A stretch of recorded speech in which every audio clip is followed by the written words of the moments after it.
How did it change? There was a there was a flush of money within the town after the steelworks closed because people had been paid redundancy amounts. There've been some large payouts. I mean, I was paid off. I went back to college. I went to college. That's what I did. I had a chance of a sponsorship on full salary, and I went to Newcastle Poly. I did an HND. But that's still being paid a reasonable amount of money. I bought a house with the amount of money I was paid. It was an old house, but I bought a house. So there's that flush of money in the town, but that dried up.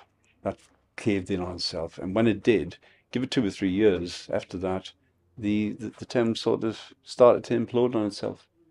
There was no money about. Um, it had a detrimental effect on the town, very detrimental effect. So during the 1980s, you would say the town went on a very downward spiral, really, shops, etc. It's that couple of years after the steelworks closed, they did a boom of business on, people going to buy furniture. Now, when you don't, when that's gone, and people didn't have any money to spend on furniture, he didn't sell anything, so he closed the shop, which is a business decision. He closed the shop down.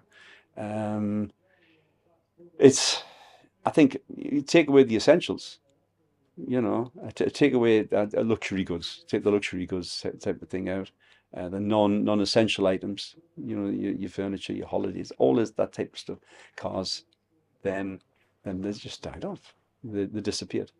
They disappeared, and we went down to ordinary shops selling ordinary goods. So you basically I mean, it was by no means people weren't walking around with no shoes on, but it was the thing where people were buying immense things to live as opposed to